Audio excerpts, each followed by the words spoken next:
I'm Paul Pappas, director of the outgoing director of the Oregon Humanities Center at the University of Oregon. I'm pleased to welcome you to this, the sixth and penultimate event in the OHC special series celebrating our 40th anniversary.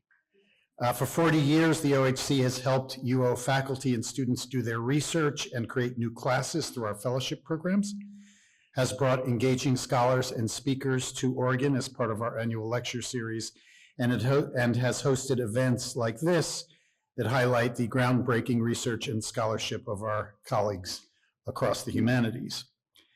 As I said, today's event is the penultimate event in a series of talks and panels over this academic year to commemorate and celebrate our 40th anniversary, events inspired by our theme, Humanities Matters. I've said this before, but I'll say it again. We mean our theme in two senses. First, we want to highlight the diverse matters that scholars and students in the humanities and the humanistic social sciences study, research, and teach. And second, we want to affirm that the humanities matter, that the materials we study, the skills we teach, and the knowledge we create are relevant, valuable, and necessary to our lives and communities. But before I introduce our speaker for today, Christopher Newfield, I have a couple of announcements as usual. First, as always, I'm going to offer the UO's land acknowledgement. The University of Oregon is located on Kalapuya Ilahi, the traditional indigenous homeland of the Kalapuya people. Following treaties between 1851 and 1855, Kalapuya people were dispossessed of their indigenous homeland by the United States government and forcibly removed to the Coast Reservation in Western Oregon. Today, Kalapuya descendants are primarily citizens of the Confederated Tribes of Grand Ronde and the Confederated Tribes of Siletz Indians, and they continue to make important contributions to their communities, to the UO, to Oregon, and the world. Following the Indigenous Protocol of acknowledging the original people of the land that we occupy, we also extend our respect to the 9 federally recognized Indigenous nations of Oregon, the Burns Paiute Tribe, the Confederated Tribes of the Coos, Lower Umpqua, and Siuslaw Indians, the Confederated Tribes of the Grand Ronde, the Confederated Tribes of Siletz Indians, the Confederated Tribes of the Umatilla Indian Reservation, the Confederated Tribes of Warm Springs, the Coquel Indian Tribe, the Cow Creek Band of Umpqua Tribe of Indians, and the Klamath Tribes. We express our respect to the many more tribes who have ancestral connections to this territory, including the Chinook Indian Nation and the Fort McDermott Paiute and Shoshone tribes, as well as to all other displaced indigenous peoples who call this place we call Oregon home. Next, I want to encourage members of our community who appreciate and support the OHC to consider applying to join our Board of Visitors. The Board of Visitors is a volunteer group of Oregon citizens who provide a vital link between the OHC and the general public. Board of Visitors members serve as OHC advocates by being ambassadors for the OHC in the community, attending OHC events, contributing financial support, and providing guidance to the director and associate director regarding OHC programs and goals. If you're interested to learn more about the Board of Visitors, you can click on the link at the bottom of our homepage, ohc.uoregon.edu. Our speaker for today, Christopher Newfield, has generously agreed to take questions following the talk. Because we're live streaming the event, I'll bring a microphone to people who would like to ask questions. To maximize audience opportunities to ask questions, please keep your questions as concise as possible and make sure to ask a question. I also need to offer some thanks, as always. The OHC has been able to thrive for 40 years largely because of the generosity of our many local donors and friends. We couldn't have done all that we have done for 40 years without that help. Thanks as well to our collaborators in UO Libraries and especially in UO Media Services for their incredible technical support and for the many, many years of partnership that we've had with UO Media Services, which also produces our interview show, UO Today. Last but certainly not least, heartfelt thanks to the OHC's incomparable staff, our Associate Director, Gina Turner, Program Coordinator, Melissa Gustafson, Communications Coordinator, and UO Today producer, Peg Fries-Gearhart, and our 2 student workers, Alicia Acherno and Cheyenne McCart. I'm now delighted to introduce our speaker for today, Christopher Newfield, who will deliver the 23-24 Luther and Dorothy Cressman Lecture in the Humanities. The Cressman Lecture was inaugurated in 1994 with a generous bequest from the late UO anthropology professor and archaeologist Luther S. Cressman. The Cressman Lectureship's goal is the presentation and illumination of fundamental humanities issues confronting societies centrally occupied with science, technology, and business. The inaugural Cressman Lecture was delivered by N. Scott Momaday in 1996. Past Cressman lecturers include Bill McKibben, Naomi Klein, Reza Aslan, Maria Hinojosa, Ruha Benjamin, and Naomi Oreskes. There are few current scholars and public intellectuals better qualified to illuminate fundamental humanities issues confronting societies centrally occupied with technology and business than Christopher Newfield, Director of Research at the Independent Social Research Foundation in London and Distinguished Professor Emeritus of English at the University of California, Santa Barbara. Newfield is a leading scholar of critical university studies. He and his interdisciplinary collaborators have recently published 2 books on the metrics of higher education. The first, Metrics That Matter, Counting What's Really Important to College Students from 2023, and The Limits of the Numerical, The Abuses and Uses of Quantification from 2022. In addition, Newfield has written a trilogy of books on the university as an intellectual and social institution. Ivy and Industry, Business and the Making of the American University, 1880 to 1980 from 2003. Unmaking the Public University, the 40-Year Assault on the Middle Class from 2008. And my favorite, The Great Mistake, How We Wrecked Public Universities and How We Can Fix Them from 2016. The titles of this selection of Newfield's work alone communicate a sense of the urgency and relevance of his work. Reading these works confirms that he is one of the most incisive and persuasive analysts on the state of the public university in today's neoliberal United States. Today, he'll talk on the topic of jobs and universities, a tale of 2 futures. Please join me in welcoming Christopher Newfield.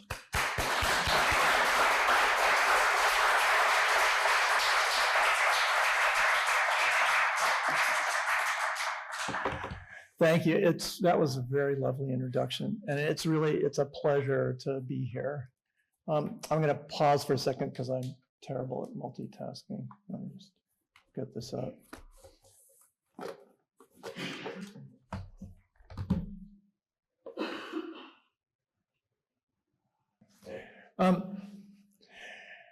Anyway, I'm very happy also to tell you that we're going to cover a lot of ground, and also to apologize in advance for the amount of time you're going to be sitting in those chairs. So remember, there's food at the back. It's going to take a little while, and I hope that you're comfortable and the loo is not far away. So bear with me. If there are issues that feel like we're dragging a bit, you're welcome to try to speed me up. Good luck. We're going to move through some historical material and then get to at the end, what I think of as actually a moment of real opportunity, is 2024 and the rest of the decade, for shifting the framework that we've been accustomed to thinking of universities. And one of that, or the primary aspect of that framework I'm going to be talking about, is jobs. Okay, so it may seem absurd to deny that universities are mainly about getting students jobs, but the claim is wrong, and I do deny it. Jobs are very desirable effects of what universities do, but they are side effects. What universities actually do is, of course, education, which includes teaching and research equally, and many other things. Education has been misdescribed by politicians, among others, for a range of reasons. The reason I want to talk about here is a surprising weakness in its philosophy of higher education. This weakness, it consists of the erasure of non-monetary, or what economists call non-pecuniary benefits. People think higher education is about making money because they're very worried about money, but also because there's no public discourse about the social intellectual, and transformative effects of the cognitive, affective, relational, cultural, and social effects that make going to college so worthwhile. So let me be more specific with one slide, which is basically what I think is why universities exist. First, to create public knowledge effects, which are mostly actually non-monetary, by finding original and then disseminating confirmed knowledge as it continuously emerges from professionalized disciplines. So the professional structure is very important, although it's a problem in ways we're going to talk about, that shifts society from established failed behaviors like the settler colonialism that Paul was talking about in the land acknowledgement, by forming personal capabilities for public deliberation and collective action through a funding model that materially supports democratized intelligence on a mass scale in the form of high quality education for all. Okay, well, professors and students may think many of these things, but it's a little embarrassing to say any of them out loud. And to generalize, administrators never say any of them out loud. They form the university pitch in conversation with trustees, donors, top government officials, elite media opinion, and each other.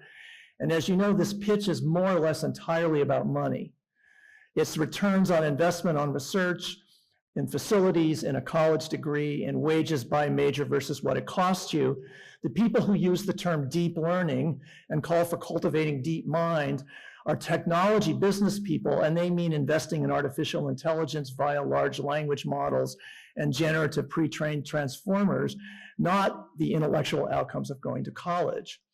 If you know exceptions to this, please let me know in Q&A. Though they who speak for universities never say they are uttering their own conviction as trustees or administrators, but say that they are speaking for students. Today's students, whatever the day or year or decade is, are always more concerned with making money than with finding knowledge and meaning, they say. We presidents would love nothing better than to run Socratic seminars on acquiring wisdom, but our students want courses on how you can work for McKinsey Consulting. So here's a chart that comes out a lot, and which is not here anymore. Oh, that's funny, okay. Which shows basically the poll results of two questions that the American college survey has been asking since about 1975. What is more important to you for going to college? What do you think is essential or very important? Being well off financially or developing a meaningful philosophy of life? And around 1975, the lines cross so that being well off financially is essential or very important to 80% of students, while developing a meaningful philosophy of life is essential or very important to about 45, not quite a majority of students. This is not a new trend. College presidents have been able to say students want pecuniary gain since 1975. It doesn't correlate with an evolution in the teenage philosophy of education. It correlates with a white middle-class discourse about the end of America's economic golden age as leading to fewer good jobs. And it may actually correlate best with the end of the golden age of cheap gasoline. There are reasons to doubt this managerial discourse about what I'll shorthand as learning equals earning. One comes from my own experience. I started teaching college my first day in graduate school and continued for 40 years. And I really never met a student who didn't want to have some financial stability, yes, and also wanted to have important knowledge and real personal capability.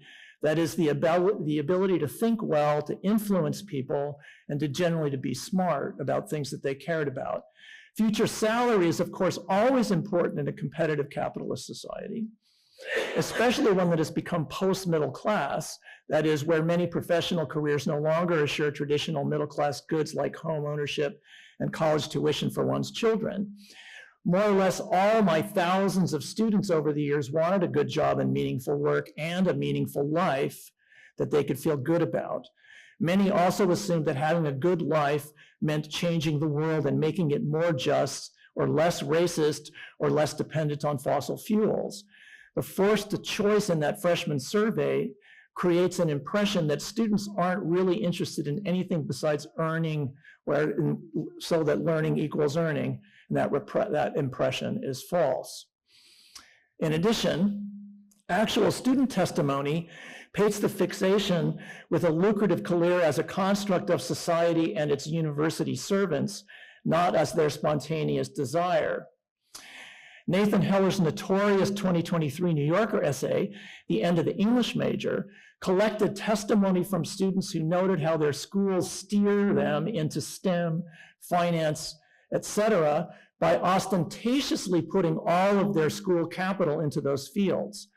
Around the same time, a Harvard Crimson undergraduate journalist wrote a piece called How Harvard Careerism Killed the Classroom, which charged that Harvard pumped so much money and discourse into its relations with recruiters from elite professional service firms like McKinsey, Bain, and BCG, that it, Harvard, not Harvard students, has created a culture toxic to social professions and all not-for-profit work, not to mention the arts. This student, Adam Barton, included a chart, which is actually not in my PowerPoint, about the famous rich careers in consulting. And as he pointed out about this data that had come from a Claudia Golden study called Harvard and Beyond, so even though the percentage of Harvard graduates who go into consulting has increased 7-fold since 1969, the share of students who pursue consulting as a permanent career has stayed relatively stable. You see a big boost in people that enter consulting for the wage and the status for about 5 years after graduation, and then you see a massive drop as the years go on for all of the classes in sort of different eras. The jobs most focused on high status and pay don't actually generate careers, except for a small minority. In other words, the idea of learning equals earning misleads most students about both. The jobs definition of universities is, in other words, contradictory. It survives largely because it really has no competition from a developed, publicly visible, non-pecuniary definition of universities. We are living through an excellent historical moment to pursue this alternative definition, one that includes but goes beyond both being well off financially and the extremely important acquisition of a meaningful philosophy of life. The moment is good because the university settlement that we've been living with for the last 30 years is now coming apart. The gap between administration and faculty is wider than I have ever seen it. Years of administrators not consulting faculty on big issues like finance and program closures dug it deep. Unilateral COVID policy made it deeper. This year's anti-war protests across the country, with presidents and chancellors calling the police on their own students and faculty, has made the faculty administration gap into a yawning gulf. I wouldn't want to paint every president with the same brush. There were some peaceful resolutions at Brown and UC Riverside and elsewhere, like Oregon, just last night. I would to congratulate you for that. It's very impressive, and I really hope that the process by which you achieved that gets circulated more widely in the country, because other people really need to learn from what you all did. So this is in contrast to what happened at places like Columbia and UCLA. Nor is the faculty a unified body. A majority of the UCLA Academic Senate opposed the no confidence vote on UCLA's chancellor. But the willingness of so many administrators to criminalize nonviolent protest has led to a new visibility of the contradictions within academic practice as administered by today's universities. It makes obvious a wide divergence between academic professional interests on the one hand and the goals of senior managers and governing boards on the other. Professors can more easily confront this gap with management when it is sitting in front of us in plain sight. So I'm going to argue that we must fight our way back to some meaningful level of professorial power, and we'll say what the common benefits can be of the fight for that. Similarly, there's a renewed gap between students and administration. And this has been an enormously distressing period for students who oppose US blanket support for Israel's war in Gaza and who want educational institutions to repudiate their support on ethical grounds. It has also been enormously distressing for students who support the US position in Israel's war, but for different reasons. The police attacks on dissenters, as directed by their own campus administrations, have been terrible and categorically wrong. At the same time, the Palestine solidarity camps have generally been built on the sort of intellectual analysis leading to a developed ethical position for which universities normally like to take credit. Most camps have functioned as sites of study and mutual education about Gaza and Israeli militarism, but also about all of the subjects that students were already studying. Robin Kelly has criticized the behavior of UCLA's administration in these terms, quote, "But rather than reinvent higher education, modeled for us by the encampments as a free space of deep learning, dissent, and experimentation, divested of all ties to militarism and state violence and genocide, our universities are becoming police states," end quote. Nonetheless, and this is our moment of contradiction, our universities are also harboring these learning experiments even against the will of many of their senior managers. In other words, this generation of students is modeling how to use universities to develop a meaningful life philosophy, as well as to change the world. So these nonviolent direct actions are already showing how to build a new era for the university grounded in non-pecuniary benefits. In other words, it's a kind of prefigurative politics. So we're tempted to stop before we start, and by we, I mean especially professors, before we start the creation of a new non-pecuniary story about higher ed, because the wider public seems to side with administrators instead of with teachers or their students. This is an artifact of culture war campaigns, but also an artifact of the absence of an alternative discourse, as I've been saying. People who have no direct contact with a college campus have been assured, at least since the Reagan era, that college is where people go to learn critical thinking, deviant sex, and offensive protest.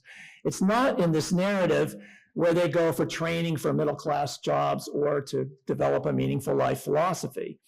The exclusive rights to public narrative enjoyed by senior officials do not, however, in spite of this 40-year discourse, translate into public agreement with their views. The public did not vote for their local public colleges to close literature programs, or more broadly, for 30 years of austerity and cuts. The public did not vote for UCLA to be as hard to get into as Harvard was a generation ago. The public did not vote for the tripling of public university tuition. The public did not vote for $1.6 trillion in accumulated student debt. The public did not vote for upper division classes to be 2 to 3 times larger today at UC Santa Barbara than they were in 2003. The public did not vote for the adjunctification of the professoriate. The public did not vote for near zero research funding for humanities subjects. And yet, politicians, powerful donors, and top university officials, thinking more or less together, have given the public all of these things. If they, the public, cannot see an alternative, this public has no reason to spend their valuable time not accepting what they have already been given. 10 years ago, I started to think about these issues as a negative feedback loop, where a decision about one element, a visible one like tuition levels, or a hidden one like internal subsidies for sponsored research, affects all the others in different ways. And the loop looks like this. It was the organizing principle of the book Paul mentioned, The Great Mistake. My summary of what the public didn't vote for that I just gave you can be visualized like that, where the great mistake, the original sin is to privatize the benefits and eliminate the non-pecuniary, which is what I'm going to be talking about. If all these bad things have been happening and accelerating for going on 40 years, then why does it just keep happening? And the main answer is that I'm blaming us. It's not the only reason, but it's a big part of it. The main answer is that academics, including in the humanities, have not developed the alternative theory to the one that drives the iron wheel. That theory, again, is that knowledge is maximized by market forces, and knowledge workers best produce that knowledge when treated as human capital. So this cycle is another way of, or can be called by another term like the jobs loop.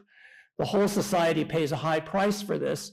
Poorer public colleges, students with debt, PhDs with precarious adjunct jobs or no jobs at all, limited learning, and in a likely hard to extrapolate or hard to prove extrapolation, lower productivity growth, that's 8 up there, less cultural knowledge, and also more social weaknesses like racial division. But the cycle does preserve, and I think this is why it's been so difficult to dislodge, in spite of the fact that, as I'm asserting, faculty, students, and the general public don't, on a majority basis, actually believe it, has been because it supports human capital theory and the pecuniary model in which higher education is about money in a capitalist society. Okay, so I'm going to take a look at the history of this theory, and then in my final section, some roots out of it. Okay, so history. You'll recall that in the first half of the last century, Europe engaged itself in a 30 years war. In its final phase, named World War II, it engulfed much of the planet in mechanized annihilation. Perhaps unexpectedly, this period of 1914 to 1945 ended with some eruptions of collective intelligence. One of these was the Bretton Woods Agreement, which created a global monetary order that was to prevent the capital imbalances that had engulfed Germany and other countries after World War I. Another was the series of wartime conferences among the US, the UK, and the USSR, with Yalta the most famous, in which post-war Europe was to be organized by agreement rather than through continued force of arms.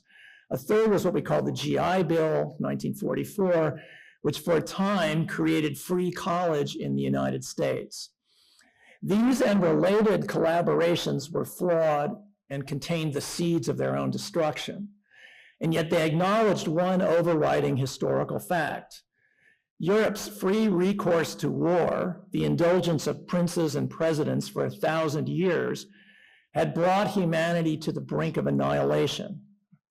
War and its brothers, imperial extraction and unregulated capitalist exploitation, would need by the mid-1940s to be replaced by something less destructive.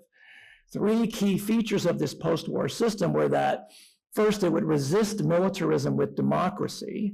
Second, it would replace great power conflict with international coordination. And third, it would move from the colonial world order to some kind of multilateral and more equitable economic system.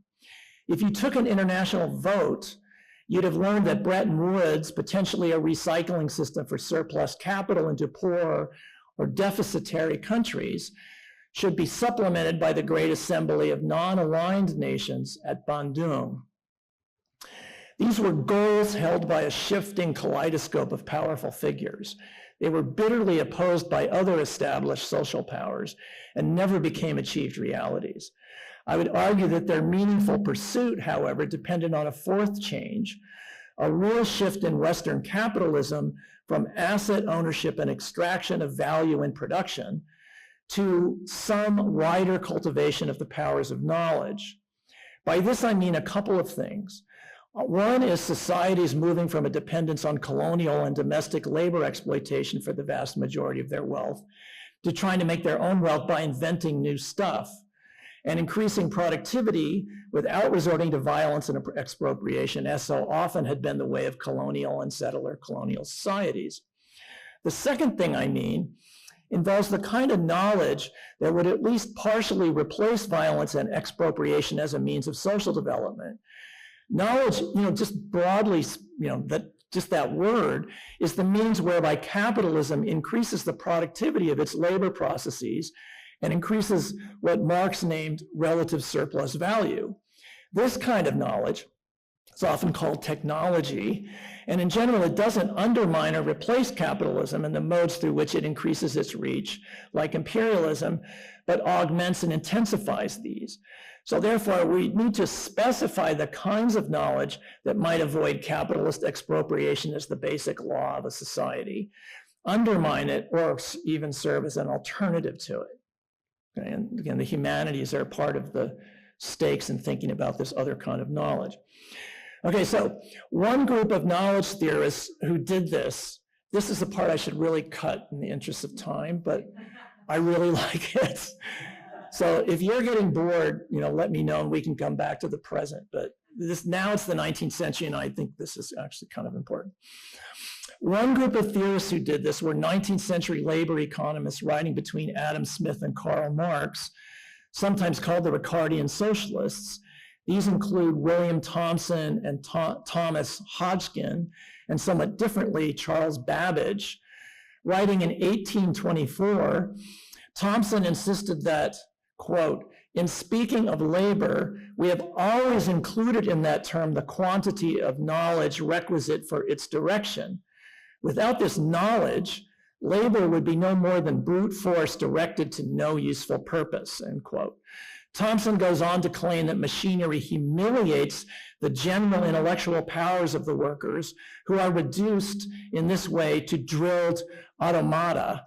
The factory was an apparatus to keep the workers ignorant of the secret springs which regulated the machine and to repress the general powers of their minds, so that the fruits of their own labors were by 100 contrivances taken away from them. A core idea of these writers is that labor is primarily mental labor, that is, knowledge. These writers had developed before Marx a knowledge theory of labor.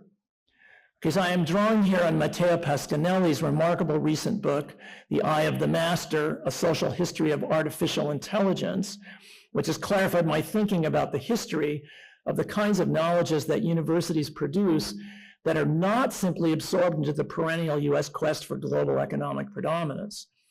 We could think of the knowledge theory of labor not as learning for earning, as is human capital theory, which I'll discuss in a minute, but as referring to learning as a primary process, and I mean that in this deep psychological sense, learning as a primary process that leads to the labor of knowledge, not a job, the labor of knowledge.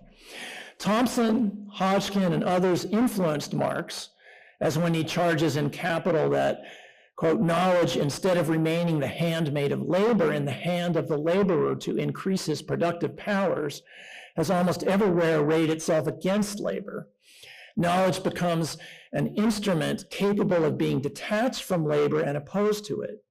The remedy would be to define the source of knowledge as labor rather than capital, that is, the source as the thinking worker, that is, as all workers, regardless of whether they're seen to be in sort of knowledge work, rather than as technology or the capitalist owners of the machines. Knowledge embodied in technology for the Ricardian socialists is knowledge that comes from labor, from the process of learning, and from the individual workers who experience, create, and embody that learning. The university might be an obvious home for a knowledge theory of labor in which learning is the same as research and is the source of both wealth creation and social justice. Okay, this isn't the path that history took. Part of the reason was Marx himself. Pasquinelli notes that Marx did not retain this interest in individual knowledge or subjectivity in capital. As he writes, for Marx, labor is always collective. There is no individual labor that is more prestigious than others. And therefore, mental labor is always general. The mind is by definition social.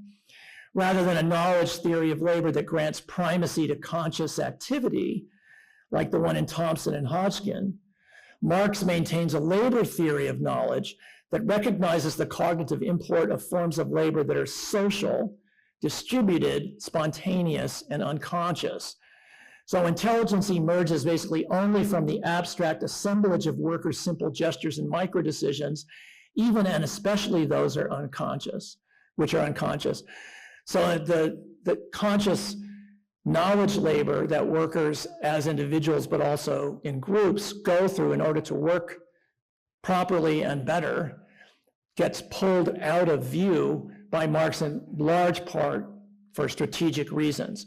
I mean, Marx had good reasons to insist that mental labor is always general, but writers who later applied a Marxist analysis of capitalism to the idea of the knowledge society that emerged after World War II had to recover from this Marx-based tradition a knowledge theory of labor in order to give the knowledge worker the correct priority to capital in knowledge creation.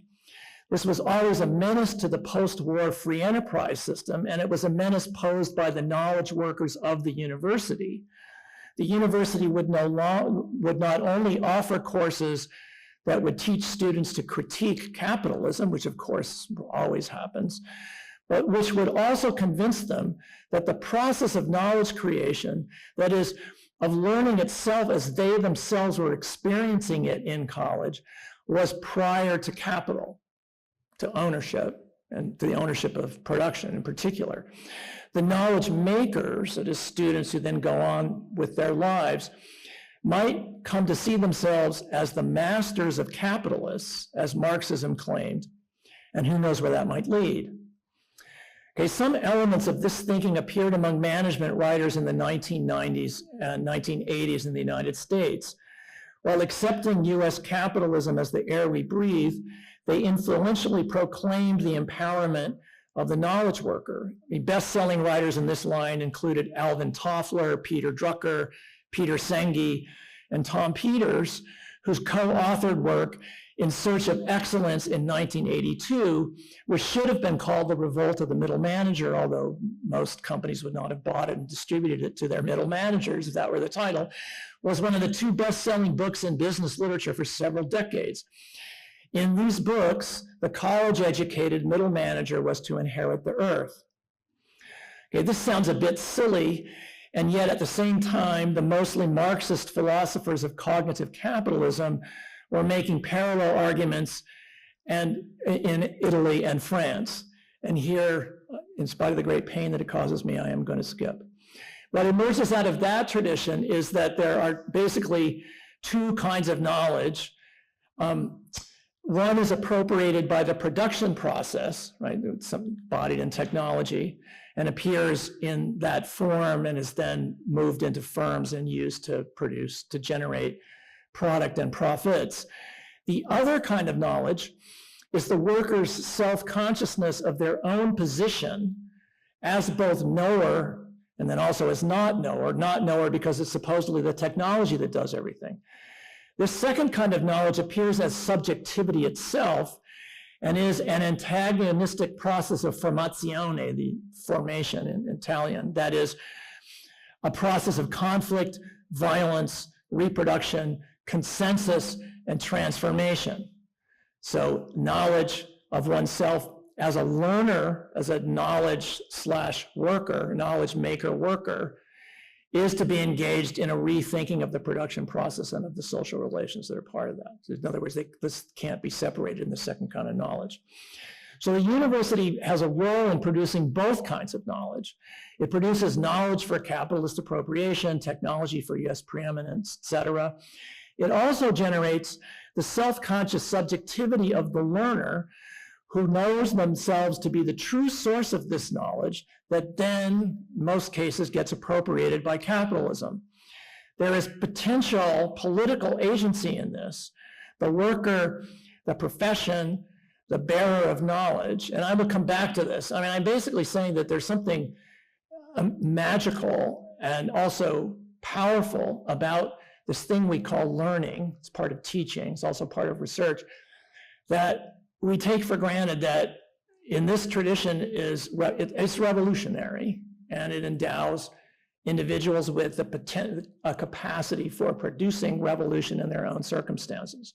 It's political, but it need not only be that. It's revolution of consciousness and all sorts of other things. The university has a further role to play, however, and that is to try to keep these two forms of knowledge apart, to keep technology visible, and then this other thing that I would also call Bildung, the developed self who learns indefinitely and who knows indefinitely and has this ever-expanding horizon, keeps this subordinated off stage and out of view. So the kind of knowledge that capital can subordinate to the production process, that is technology, is formalized mainly in STEM disciplines. The surplus knowledge of that subordination and of its illogic, of its illegitimacy, because capital accumulation in fact depends on knowledge, appears often in the arts and the humanities as waste or something not valuable in this production process. Okay, now most humanists are not anti-capitalists in my experience, and yet there is a structural reason why the disciplines of self-consciousness, let's call them, AKA those tied up with identity and its conditions, with expression, et cetera, are treated as outsiders by their own institutions and underfunded as such. The humanities have continued to harbor a knowledge theory of labor without really knowing that much about it themselves. Okay, next. This basic idea of worker as thinker, the worker learner, is more familiar to the Anglosphere in the narrower term of the knowledge worker. It seems unlikely now, but US culture, having rejected the labor theory of value as the enemy of the free enterprise system, might have seen the knowledge theory of labor as post-war common sense. I mean, the idea stays on the margins during the Cold War, but even as we're aware of McCarthyism and its repression of Black civil rights movement, gay and lesbian movements, labor leaders, et cetera, we're also aware of the extent to which all of those movements persisted, and in fact, the literary and artistic invention that carried on ebulliently, and the scientific discovery that continued to break conceptual paradigms. So in looking back, we need to keep our eyes on both sides of the situation. Universities accepted the Cold War settlement and the demand to serve preeminence, US preeminence, which meant purges, deferring to white cultural supremacy, et cetera. At the same time, mainstream university disciplines during the 1950s, and I here especially mean the discipline of economics, developed theories that put new knowledge at the center of modern society in ways that spilled out of the boundaries of appropriation by capital as such. Okay, so this, again, bits of skipping here.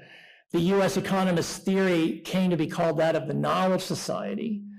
It was promulgated by economists like Fritz Machlup, working in the 1950s on patents, about theories of total factor productivity, where people were realizing that it wasn't just labor quantitative input, capital quantitative input, there was something else going on that improved quality of knowledge, which then ended up increasing productivity. It couldn't be equated just with those areas.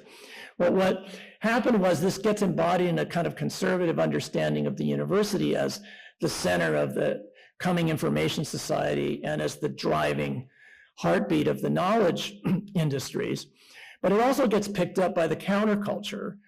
So there's Daniel Bell thinking about the post-industrial society kind of in both ways.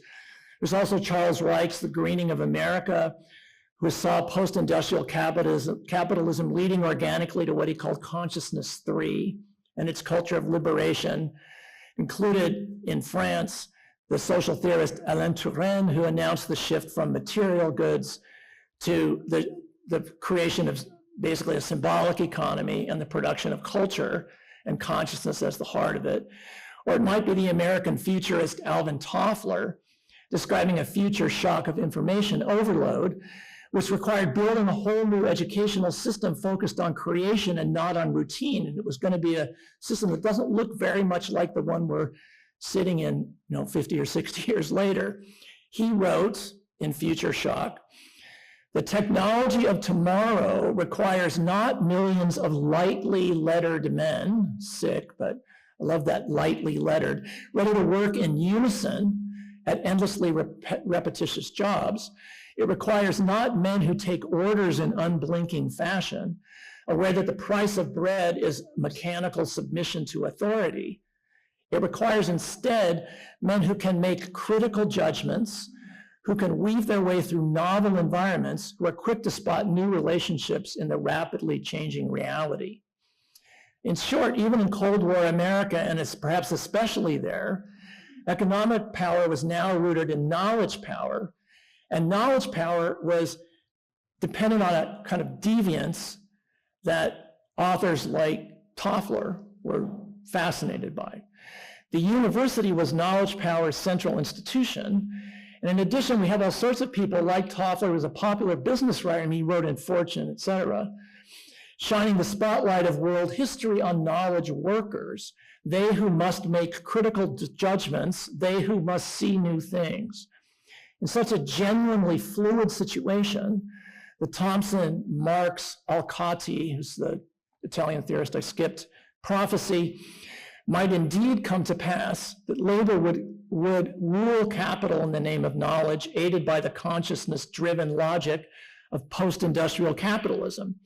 So, given the mainstreaming of what a couple of minutes ago sounded like it was Ricardian socialism turned into Marxism, turned into Italian operaismo Marxism, autonomous Marxism, given that, the fact that this then is becoming mainstream through Toffler and others, the powers that be wanted to harness knowledge labor while putting its workers and their strangely efflorescent agency back in the bottle.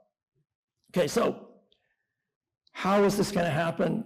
The main element was, or the lever was human capital theory. And I'm just going to call this HCT for short. There's no master plan, there wasn't a conspiracy, but it was a very useful tool in a containment strategy of knowledge work, that is, a tool in carefully managing the knowledge workers. Okay, I'm going to summarize this even more hastily than I summarized Aphorismo. Okay, it was perhaps most influentially formulated by Chicago economist Gary Becker in his book called Human Capital, a theoretical and empirical analysis with special reference to education, 1964. This is a moment in which the theorizing of the effects of education, especially higher education, gets captured largely by economics, and nobody in literary studies, as far as I know, noticed this at all. Its motivating observation was that richer societies tend to be more educated. In addition, economists observed that more educated workers tend to be more productive. Also, Becker and others believed higher productivity tends to attract a higher wage. Becker studied investments in human capital, monetary inputs, defined as activities that influence future monetary and psychic income by increasing the resources in people.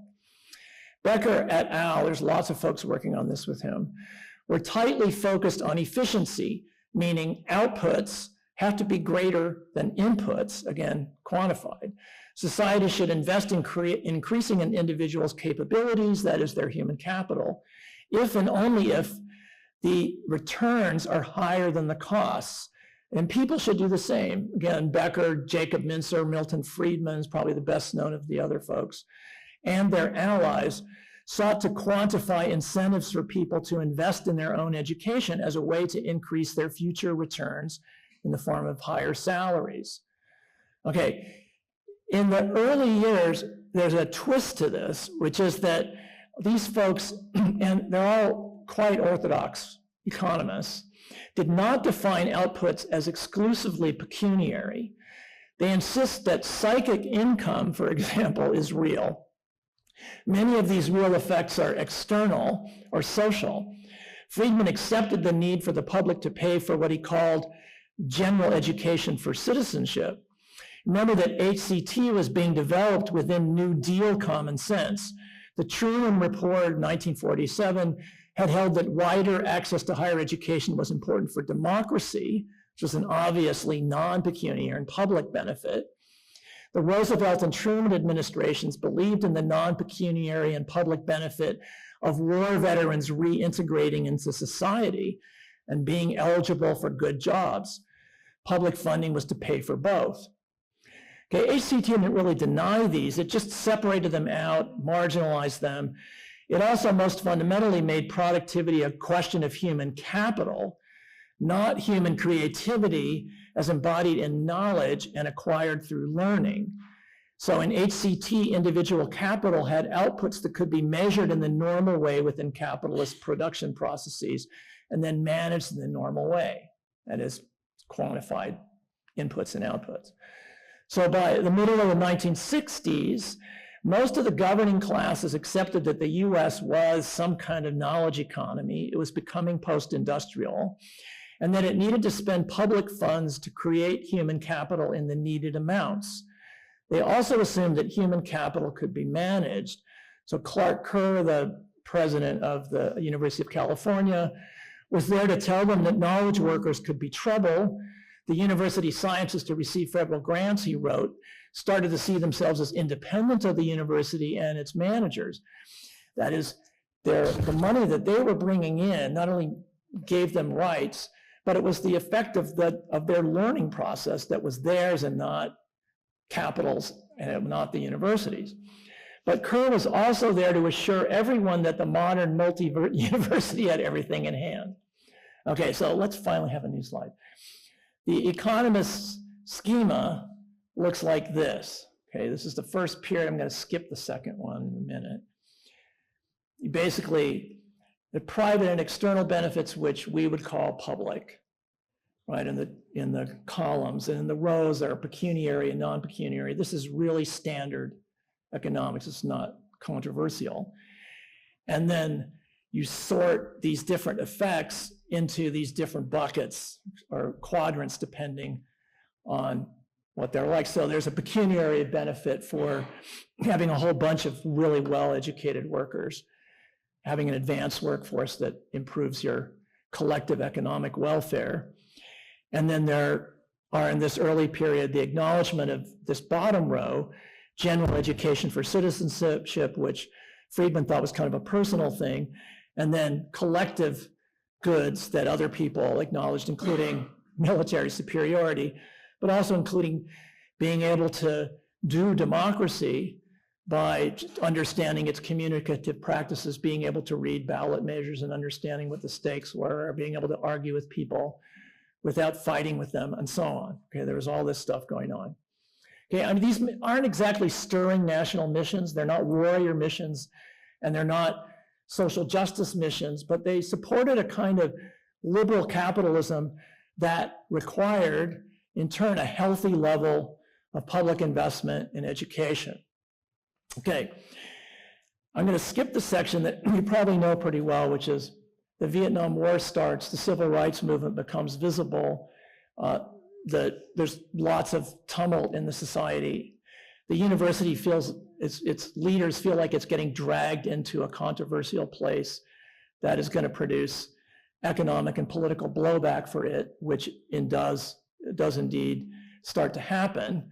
But the result of that is this, which is that basically the non-pecuniary stuff starts to be swept under the rug because the university doubles down on human capital theory and saying, look, all we're doing is producing a middle class that are going to work like dogs for you and your businesses. So what are you so upset about? And yeah, there's some fringe stuff going around the edges, but it's no big deal. We have it in hand. That, we do fly helicopters over the Berkeley campus in 1969. People do get shot at Kent State. What more do you want? We have knowledge workers, we're managing it, and what we're really going to stress is that upper row of pecuniary benefits. And that's pretty much all I'm going to say about that 30-year period, which in some ways has been sort of overstudied and discussed. Okay, so 1990s. The Clintons and the New Democrats thought they had kind of a new answer for what was beginning to unravel in the 1980s. They fully accept HCT. They celebrate the knowledge worker in new forms that Clinton's Secretary of Labor, Robert Reich, had called the symbolic analyst. They love technology in general and digital computation in particular, and helped marry Silicon Valley to their other favorite industry, Wall Street, where knowledge workers, financial engineers, et cetera, had taken banking away from the golfing set and were busy financializing the economy itself. They made the takeover of operating companies by shareholders and maximizing shareholder value seem simply a matter of mathematical efficiency rather than what it was, a major shift in power and resources from production to asset management. Thomas Piketty in Capital in the 21st Century with this famous G is greater than an R, or no, R is, I forget that famous, does anyone remember in this room? Anyway, the argument was that the norm, the capitalist norm is that R is greater than G, that returns on investment, capital investment are greater than growth of the economy or growth of wages. And that there was a 30-year period with that was the exception to the rule, but the rule is that. This argument doesn't happen until about 20 years after the Clintons are saying basically the opposite. Okay, but there were some problems with this new dynastic analysis between tech and finance as theorized and sponsored by the New Democrats. One was a head-on collision between the Cold War racial settlement and multiracial America. I think you know a lot about this, so I'm going to skip this. The other political powder keg was human capital theory, which made college the paycheck path even more efficiently than it was during the Kerr years. Architects like Becker and Mincer had claimed, or at least not denied when others claimed, that there was a general tendency or de facto rule, if not actually a law, for this. The rule was that learning equals earning.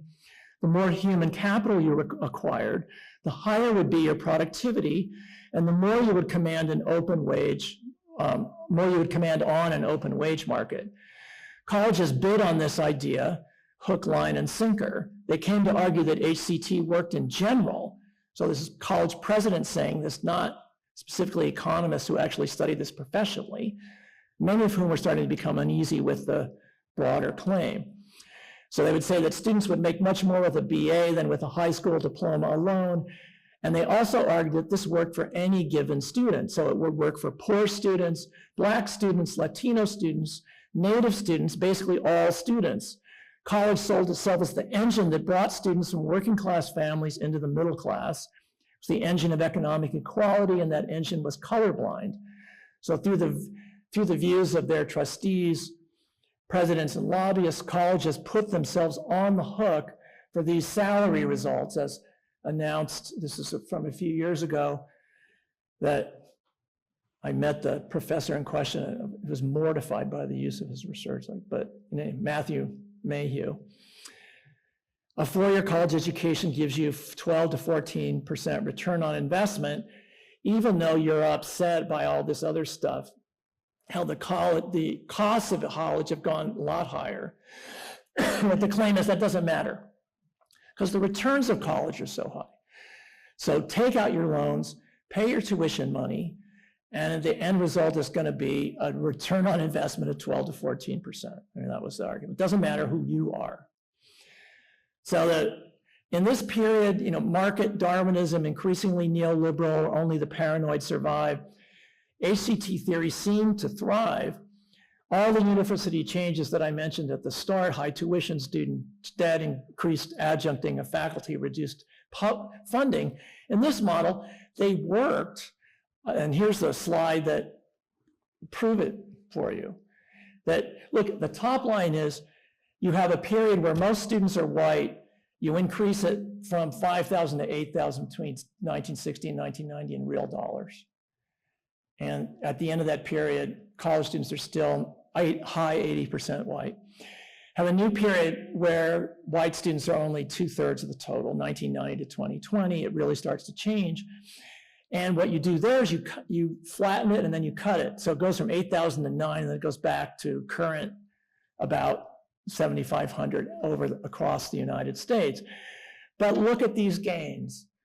So the argument is you flatten or cut student funding, you apply neoliberal rules, and you get more BAs for students of color. What could possibly go wrong? Okay, the idea again is that greater learning was leading students of color to greater earning. The cheaper system was just a more efficient system, getting more output for your input. You reduce your input, that's more efficient because you're getting this great output. So public funding inputs didn't matter. In fact, it was actually good if you cut them because your efficiency ratio was going up. That's something that quite a few people are still convinced about. And there's an internal logic to it. The reality was something quite different. Students of color weren't being excluded by the color of their skin in the Jim Crow way. They were being downgraded into poorer colleges, more efficient colleges, ones that had fewer resources and that generated lower graduation rates. A landmark Georgetown report made this clear to anyone who read it, and I'm not sure if I'm one of the few readers of it, but it didn't happen until 2013. Okay, so I'm restructuring what it says. Step one, use fiscal policy, both tax and state funding cuts, to create an even more unequal university system than the one you already had. So they divide the sector into selective colleges and open access. And what you see, this is a pretty big group, 82. Most selective colleges spend basically 4.5 times more per student than do open access 2- and 4-year colleges, meaning that if you apply, you get in, you just kind of sign up and you go. And there's this middle group, which is pretty large, which spends about half of what the most selective colleges are. And if you looked at what the premium universities, the double Ivies and wealthy liberal arts colleges spend, it would make you cry. So I'm not going to show you that. So the first step is you basically have stratification and you make it more intense and you call it efficiency. The second step is you sort students de facto by race into these richer and poorer colleges. So their big finding was that new students entering the sector in the 2000s was that 2/3 of African American students and 3/4 of Latino students are going to open access colleges that spend 1/4 on them of what their mostly white students are getting for going to the more selective schools. So that's the second step, is you don't exclude, you just stratify. And then the third step is be accepting of very different graduation rates, even though they remain obviously quite racialized. And don't blame policy for this. I mean, the deliberate, intentional policy structure of education in the US on the state and federal level. Blame cultural deficiency or some similar thing. So what you see is basically students that are normalized by their SAT scores, which I don't defend, but nonetheless, it's one way of kind of standardizing their educational backgrounds. The same students graduate 49% from these poorer schools versus 58% from the better off ones. Or anyway, I didn't quite explain that right, but you can see it from the chart. This same Georgetown Center recently published a 10 years later follow-up report. The inequality of funding and the unequal racial outcomes persist, although Latino and African American students have attained participation rates that reflect their share of the population. They now have parity in college attendance. They remain underrepresented in the selective universities that are more likely to actually graduate them. So policy-based economic inequality continues to produce racialized inequality of educational outcomes. Okay, so human capital theory did not fix that because it comes from society. It doesn't come from different levels of learning. It's just the point of comparing students that have basically the same SAT scores. The same turns out to be true for income in spite of HCT. British sociologists Brown, Lauder, and Chung recently performed a large-scale analysis of the very undead claim that learning equals earning. And they did something important, seems obvious, but it wasn't normally done, which is to look past averages and medians in wages. Median wages of college graduates are always higher than those of high school graduates. The paycheck path, the truism that college pays, earning equals learning, was anchored in this comparison of medians. So was the popular cultural belief that a college degree offers a high return on investment, as heavily promoted by colleges and universities themselves. So when Brown, Lauder, and Chung looked at the whole body of graduates and then differentiated them according to their incomes, the story based on medians collapsed. All right, this is a photo from my iPhone of the book. Can you see that? The solid lines are high, medium, and low college earners. Dotted lines are the same three groups of high school graduates. We can see here a number of things. Gender matters as much as does graduation status to income. The social fact of gender overwhelms or at least alters the effects of learning. And then college incomes is another interesting thing, have gone up only for high earners in basically this 40-year period, 50-year God, I'm jet lagged, 40-year period. So, I mean, that is quite contrary to what human capital has been saying, which is that it's just kind of a universal effect of getting more jobs. It was an effect that was more true before than it is now.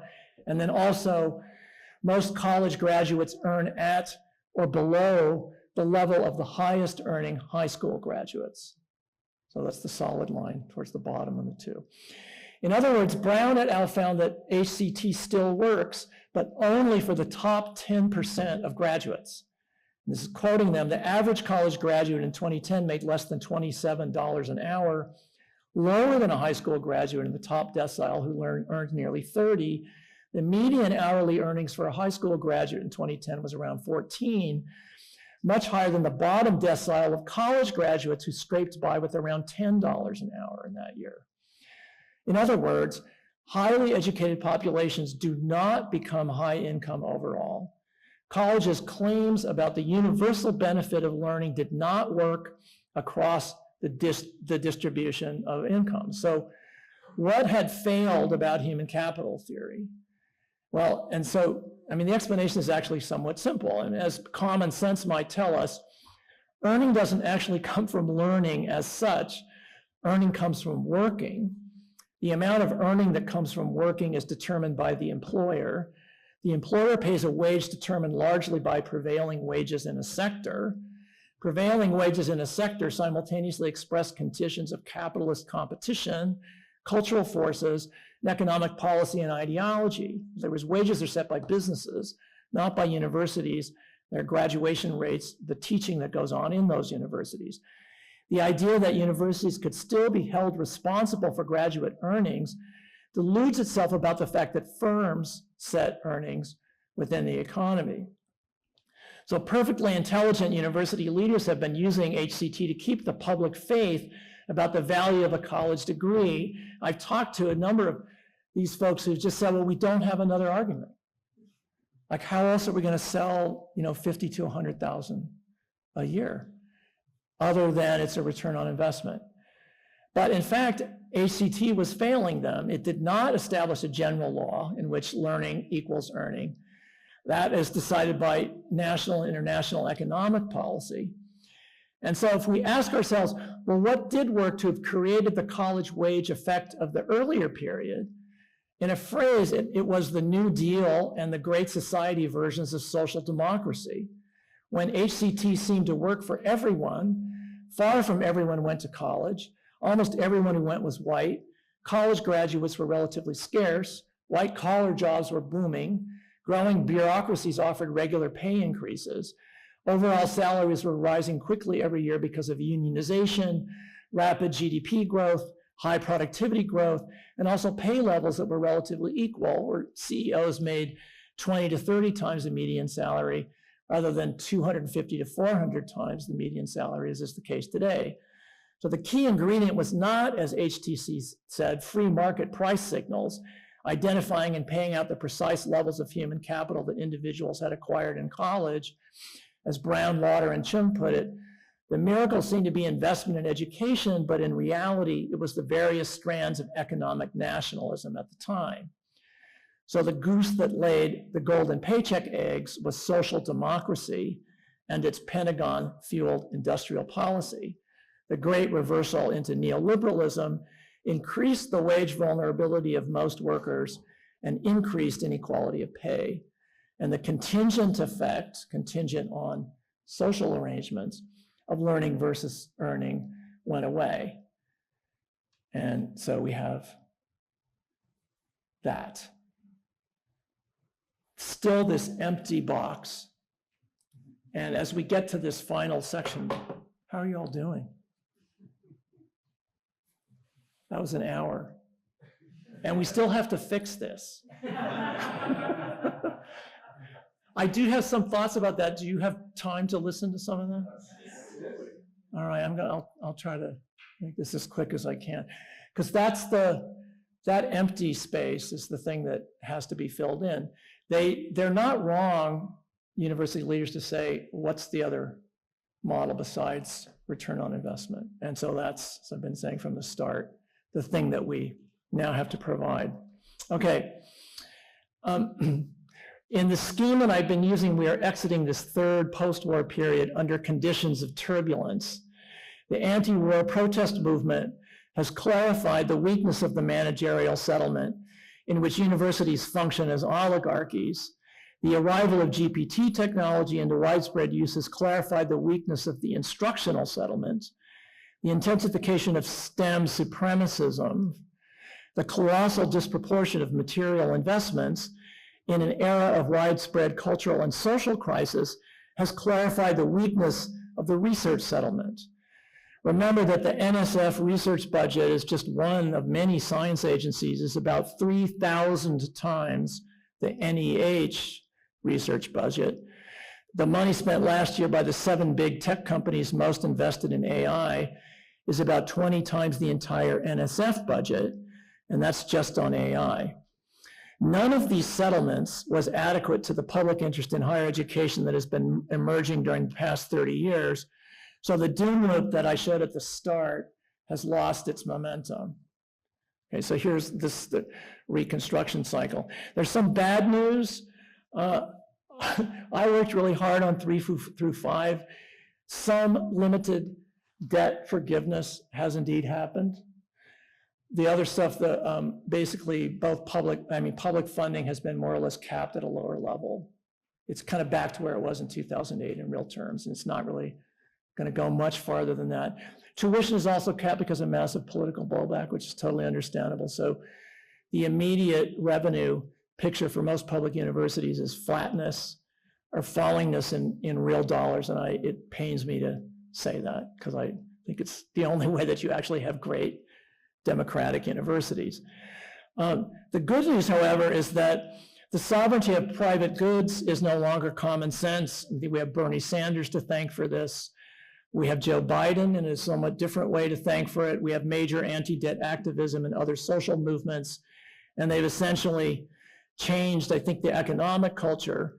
Student debt is seen as a problem, not something that just should be accepted in a market society.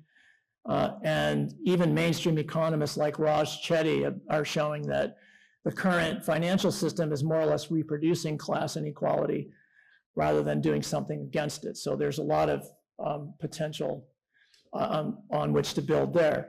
The same is true for stage 8. We're seeing a growing establishment repudiation of the philosophy of the disposable American and a growing concern for the quality of the US workforce.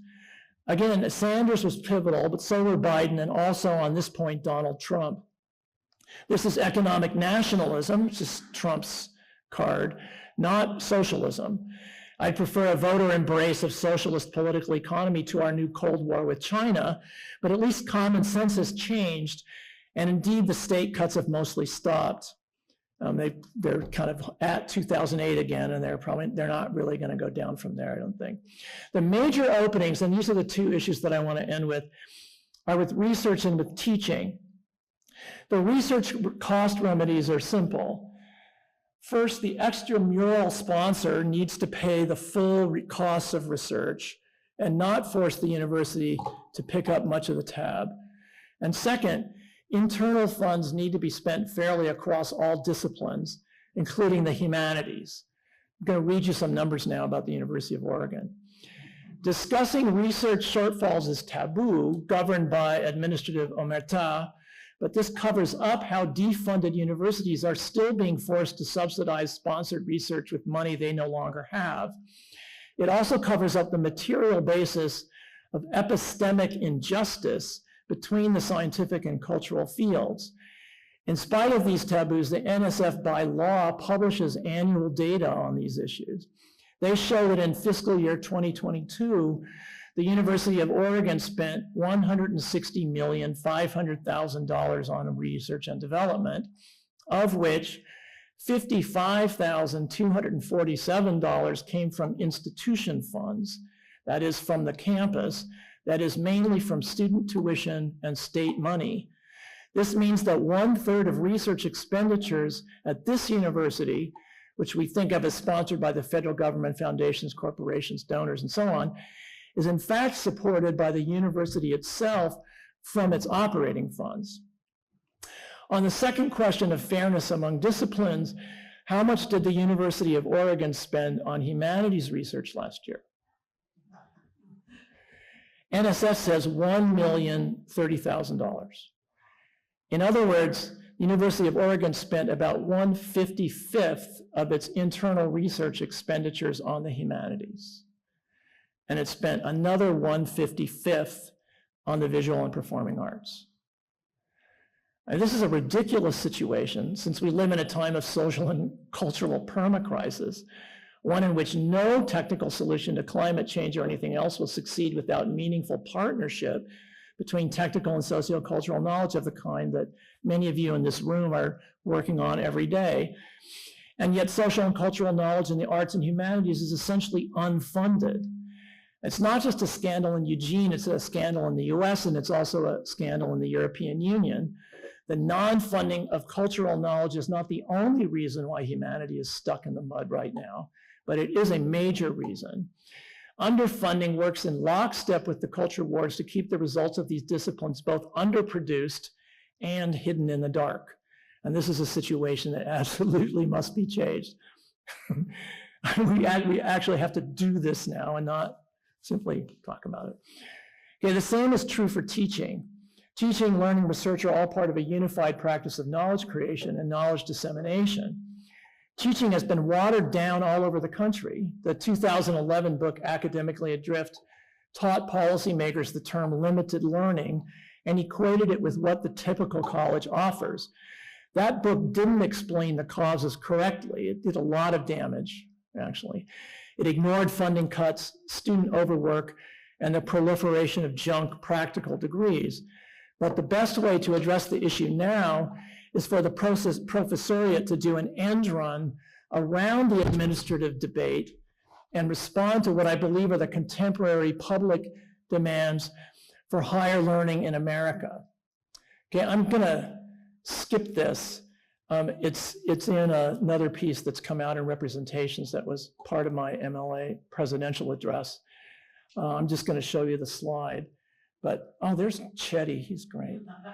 But my claim here is that humanities disciplines, most of us want some versions of these, and it's very difficult to articulate this given the media discourse. Most of us want geopolitics that isn't about domination and war.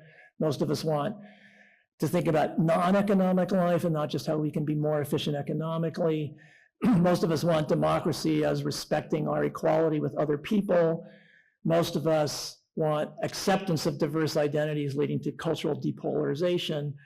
Most of us want to be able to deprogram our brains from this age of decouple ourselves from the world of propaganda, now basically automated by AI. And we want personal development. You know, we want to be who we think we could be. I honestly, I've never met a person who didn't really, in college or after, that didn't care about that. So the humanities are basically sort of central arguers about all of these issues. And being serious about the centrality of the humanities means having very high expectations, both about our ability to connect with the general public in showing how what we do connects with their desires, their demands on these issues. And then secondly, that what we are doing with our students is in fact part of this sort of formazione that I was talking about in abbreviated terms earlier, that I believe is deeply, if secretly, popular with adults. Another slide, I produced this sort of idealized model of what I think all students should be able to do at the end of 4 years in university: develop an interest in questions that are non-obvious, see themselves as people that can have new ideas and not just reproduce ones that are others, and then being able to execute projects that reflect these capabilities. Have a thesis about your topic, figure out what the topic is that you're interested in, organize the research, interpret contradictory results, turn it into a coherent narrative, present it, reformulate in response to criticism, and then fight the opposition when they don't agree with you. Should a typical student be able to do all of these things by the end of their senior year at a state college or university? Absolutely, yes, they should. And University of Oregon graduates should always be able to do this as well as a graduate from an elite school like Stanford. So long story short, our next period looks like this. That's just the slide that you already saw, the bottom. Non-pecuniary benefits are front and center. Personal development of all this complex capabilities. And then the response of producing knowledge for society's real demands. I think we're going to be theorizing these as foundation of better societies, and the same list is on both sides because they're mostly non-pecuniary and also private and public at the same time. Okay, there's just one last thing I want to mention before I stop. The teacher scholar of this coming period will need to figure out the working conditions that this involves. Administrations aren't going to save us. What are the conditions that we need? This was like, I'm a graduate of Reed College. Sort of things I was able to do there. Could my students at a public university do this? The answer was sort of in 1990. The answer in 2020 was no. And I think that's a social and political scandal that the country should be ashamed about, not us, and that we can address them meaningfully on this. There's only finally one way to get decent definitional professional control over learning, including research, and that is to study the budgetary, the financial and material foundations for them. What are the right size, number, feedback frequency, and other variables? And then how much will all this cost? What is the budget for educational quality? Figuring this out is a collective process. It is iterative. It is materialist. It will take a lot of back and forth and a lot of time. I mean, another way of putting this is that we're going to need to figure out how to fund our knowledge theory of labor. So there's 3 simple steps. It'll only take 10 years. But we have to do them in this order. What are the intellectual capabilities? What are the conditions that will produce it? What kind of money does it cost? And then have a big fight about that. Okay, to close, I mentioned there's this concept of sort of a third class, which is we're still stuck in between labor and capital, that the Ehrenreichs called the professional managerial class. For them, this class, the PMC, existed to manage capitalist culture and capitalist class relations. It was to use knowledge to control labor. Many people thought they were too pessimistic and argued that professionals often dissented from capital's imperatives, particularly on college campuses, often starting as student protesters against a war. A more accurate claim today is that this third class, or PMC, has been broken apart. This is true financially. Corporate lawyers and high school teachers are no longer in the same economic class. But just as fundamentally, one faction of the PMC turned on the other and stopped sharing power with it. The managerial side took on the professionals and took over the conditions of their jobs. This happened in the lucrative profession of medicine in the 1980s, as private practices in hospitals were taken over by health maintenance organizations. This happened to universities in the 1990s, as the professors lost their limited autonomy in relation to administrators in the setting of academic policy and in the allocation of resources. There was a silent civil war in the PMC, and the managers defeated the professionals. So our next period in higher ed can be different from this and better than the last, but this will only happen if professors and professionals forge their own path based on their own knowledge and values and visions of a better planetary life. It will mean collective action. We'll need to build on unions. We'll need to build on protests. It will be confrontational. It will take 10 or 20 years. It will mean building new direct relations between academic professionals and the general public. It will mean conflict between professionals and their administrators and managers and universities. I mean, I don't really have a temperament that enjoys inter-class struggle, or inter-class war, but intellectually, I see no other way to shift the university back from training for jobs to the creation of knowledge. I mean, this is knowledge is right, knowledge leads to justice, knowledge is the cause, and if we are willing to fight for knowledge, knowledge and society and marginalized students and our precarious early career scholars, we are actually going to win this one. Thank you for your patience. Okay.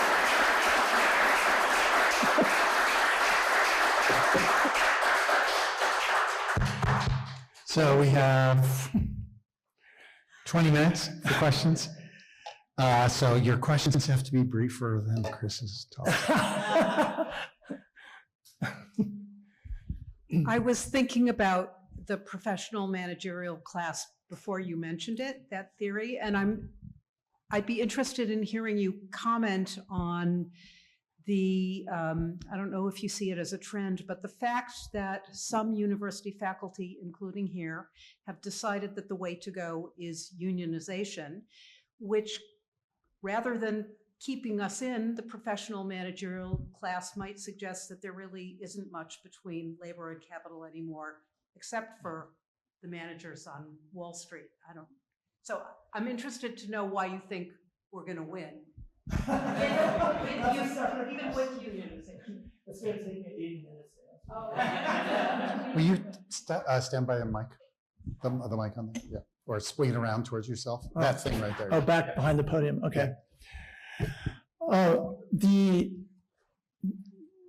mean, it's kind of a sort of the going to a labor management model coming out of the 1950s and 1960s, right, where employees were not seen as people that needed to participate in management or didn't need to put representatives of unions on boards. And that's very much the way that universities are run now. Boards of trustees are outsiders, mostly relatively wealthy or successful in professions that are unrelated to education. And there's an increasing sort of recruitment of senior managers from that group and people that move from the faculty into administration. They stay for very many years. They're really no longer faculty. This is Thorsten Veblen said the maximum was 7 years. So the idea of the PMC assumed that there was some interest on the part of the upper levels in having this buffer class that they could use but also treat better. So they would manage the workers, but they would also have special privileges. Tenure is one of those sort of possibly legacy privileges. But the assumption of open discourse and collegial respect and a kind of a discursive equality doesn't obtain anymore. I mean, in my own experience, I saw it being drained out from basically between 2002 and 2005 in the system-wide UC Senate. And I think this has happened, in most places around the country. And now, some universities like Kentucky, they're essentially deleting the academic senate. So under those circumstances, what do you do except unionize? And if university managers don't want unions, then they will have to rebuild a collaborative structure that's more democratic. Has that happened? No, not yet. No, but people are actually the head of the UC Academic Senate for the first time in my memory threatened the regents in a very polite way with unionization if they continue to completely ignore faculty expertise on matters of curriculum and core academic areas.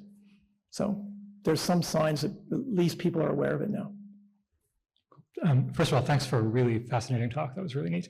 I actually had almost the opposite question in that, kind of as you said in your answer just now, the administration overwhelmingly comes from faculty. It is faculty members. And so if we can't convince ourselves to have these views, what hope is there? Yeah, that's a complex therapeutic question that involves group psychology. It's a really important question. And I think it involves how we, by treating each other differently in department contexts. It's possibly going to involve some holistic forms of organizing where you talk to people not about do they want a higher salary, sign the card, but what do you want out of your job and how's it interacting with your personal life? And what can we do for you to increase those. So I think that is going to happen, and that's another 10-year project. And again, as others have said, thank you, and my mind is just spinning.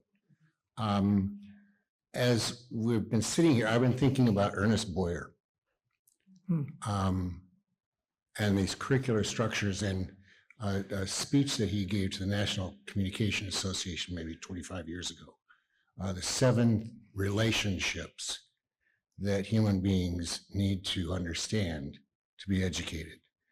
And maybe if we reframed the discussion around those relationships, or at the very least sent a copy of that speech to every president, that might be a starting point. So I'm curious about what your thoughts are about Boyer's thoughts. I think it has to be more personal. And there needs to be ways of talking face to face. So the gap, actually, that's been the basis of my best experiences. It's just, one-on-ones. You meet somebody in the elevator, they bring you to their office, you talk for 15 minutes, you hear them say things they would never say in the larger meeting. And you can start to develop an approach to them and to their office staff that's based on that. The thing that is preventing it from becoming a larger, sort of healthier, more democratic group psychology is the secrecy and the requirement for, the omerta that Senate people get pulled into, and the reluctance to, for faculty to share information among themselves that they've gotten in what might be, closed situations. So I think we have to also confront the obstacles to having more face-to-face, not only sending things in the mail, but really being able to talk to them, and then being allowed to circulate the information and preventing the universities from having this massively complex history that's invisible and secret.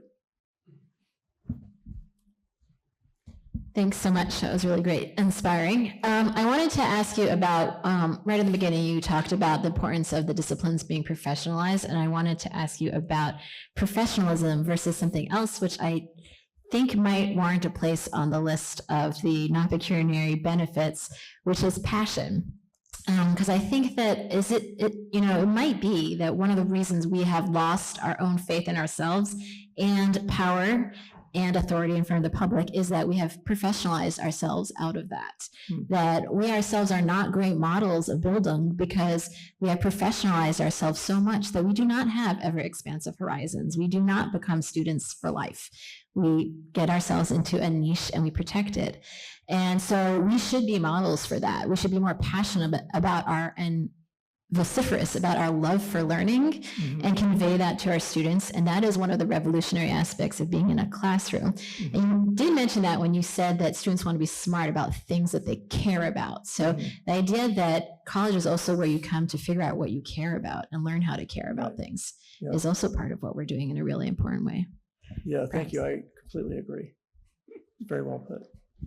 Wait, first I'm going back here. In these earlier eras when public education was funded much more fully, a tiny proportion of the population was going to college, as your slides showed. And you show also at these moments of switching to kind of new democratic and the more capitalist funding models, we see what seems like at first a really inspiring story of a much greater participation, like double-digit growth among many groups, except for not indigenous populations.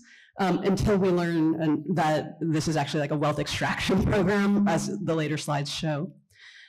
So if we're going back to a situation where things are fully funded, once again, publicly, in what way can we, don't we expect, and we're arguing explicitly, right, in your lower left quadrant, that the skills that we are most caring about, understanding, able to navigate democratically, all these things, we're specifically and now explicitly going to be arguing that they don't raise our salaries. Won't we just see a real slide back of college participation, because we will specifically be arguing this won't raise your salaries, and then people can't afford it again, and we go back to a situation where it was mostly the wealthy and upper middle class who were sending their children to college? Yeah, those are really important things to worry about. And I do. I think it's been an effective this period to assume that private means wealth and public means poverty. I mean, there have been periods where that, really wasn't the case. And so we'd have to be very careful about something like a free college initiative in requiring, minimum tenure levels and also, basic wage levels that are appropriate, commensurate with the education. I can't believe I'm saying this. Of the people, of the professional people who are involved. So there would be, civil service protections of the kind that would obviate that kind of stuff. Also, some of the work that we did in California suggested that you could fully fund the university at current wage levels, dial fees back to their 1990 levels in real dollars, and restore the public side of it for what was going to cost, depending on the year, $66 a year, in addition to the state income tax that California residents were already paying at the median. So wealthy people would pay quite a bit more. I mean, some people that are making UC salaries, full professor salaries, would be paying an extra $1,000. And that progressive tax side of it killed the enthusiasm among the upper income people that basically control the state Democratic Party. So that battle has to be fought, because $1,000 for those people is only $66 in relative terms. And it's just that we haven't made the non-monetary argument. And just one more thing about that. Students have sometimes responded to me by saying, I'm going to college to get an advantage over other people. So why do I want free college and universal college if all that's going to do is dilute my advantage and mean that I'm going to get the same crappy wage that everyone else has? And that's a real concern, because it has been sold as the stepping stone that puts you above and gives you the bigger house and the less precarious salary. So a shift away from this focus on the monetary benefits and into this to other hard to quantify, but more existential, more philosophical, but also deeper and more powerful things, I think is the only way to fight that particular argument. I'm going to build on that question, because it seems to me that, well, first of all, the decline in, or the re-emphasis or new emphasis on pecuniary benefits comes at a time in which it is very expensive to go to college, even to a place like the U of O for some students. And I remember when college was almost free at public universities. I mean, it was very, very cheap. I graduated, well, I'm not a good example of this, but at any rate, but during Reagan and the votes, what was it, Proposition 13, that lowered the property tax and disinvested in universities. That's happened here in Oregon too. We get something on the order of 5% or 6% of our budget from the legislature.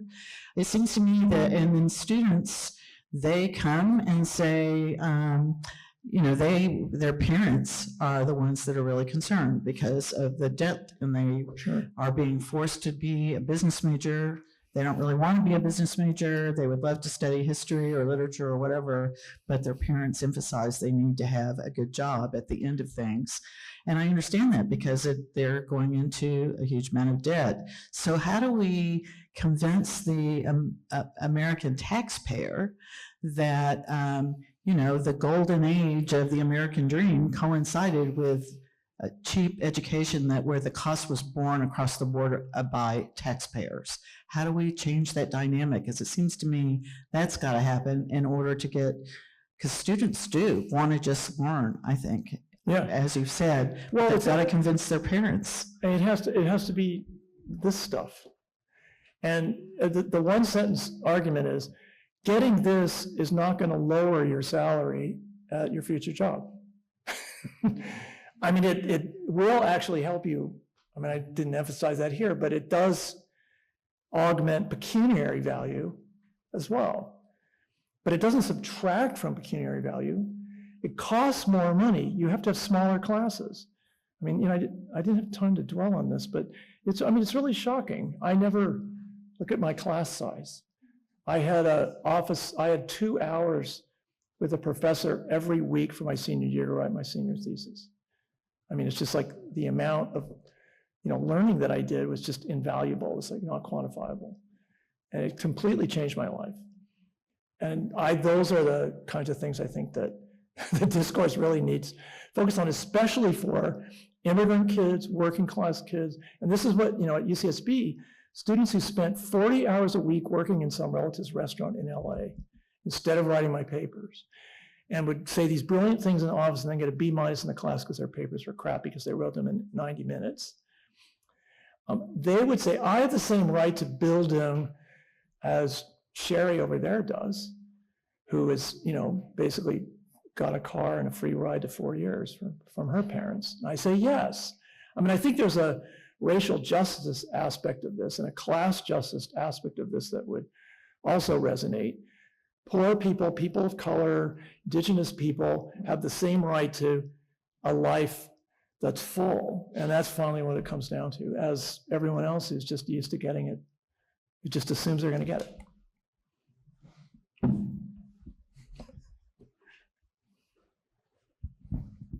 Given your time in London, I was just curious if you've had the opportunity to see how we compare and if there are any lessons to be learned.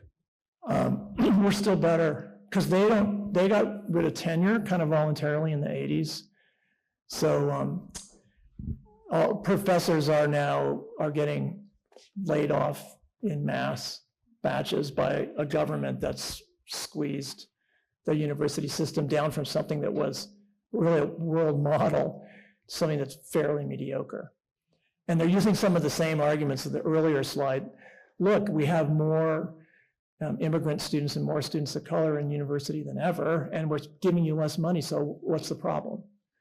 And now they're finally starting to have a discourse of concern because 50 of their 130 or 40 higher education institutions are going to be in deficit this year.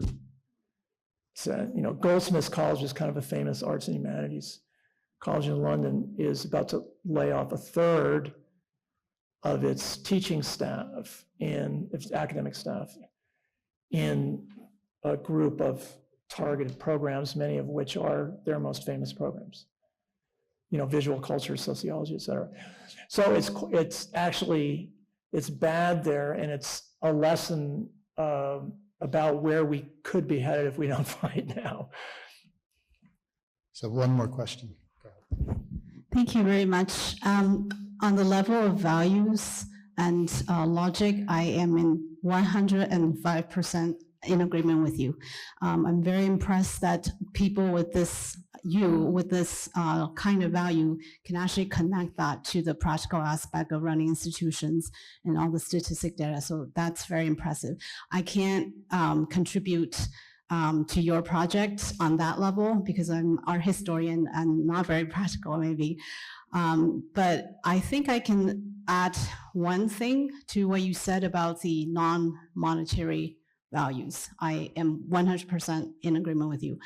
I wanted to ask if you would go as far as to even rethink whether knowledge is actually something that we should be orienting our mission around, right? So I apologize, I came in a little late, but I followed your talk from the beginning on the live broadcast. If I missed something, correct me.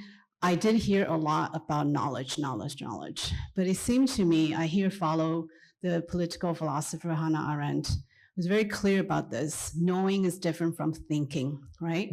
So knowledge, we are all feeling the threat of artificial intelligence. I can't file as many, my brain is weaker than my computer sometimes, right? Even though I put all those things there. So knowledge is actually, so if I follow your logic, right? It's actually no surprise to me, the history that you recounted. Of course, knowledge is the thing that they are going to profitize on, right? Because that is the part of what we're doing in terms of learning, accumulation of information, even synthesizing the information, creating narratives out of those information, thinking about the application of those information. That is the part that's very useful to the financial sector, for the military, for all of that. So I'm also, I'm a historian of the avant-garde, so I tend to think a little bit out really beyond. I'm tempted to say that's not really even the purpose of university education. Thinking should be the thing that we orient our mission around, right? So I'm thinking out loud here, and one of the things about thinking is that it's taking great risk. I'm exposing myself, and I don't know what my thought will lead to. And I depend on you, my audience, my interlocutor, to actually, activate that. So thinking is action, right? So the product is unpredictable. And I don't know, I'm channeling Hannah Arendt here, so full disclosure, but that's exactly the part that can't be monetarized, right? It can't be, directly calculated. What kind of profit? I don't even know what kind of action, what result it would lead to. Well, yeah, that's a really helpful comment. I'm fuzzy right now on my Arendt, but the word that I used instead of thinking was learning. And so the connection that I would make to that is sort of living labor as opposed to the commodity that's produced by the labor. And I think that you're suggesting that knowledge is like the commodity that can just be. Yeah. No, I agree with you. I agree with you, and I will make that clearer in the future. Thank you for that. So I want to take this moment to thank Christopher Newfield and thank you all. Please join me in thanking him. Thank you.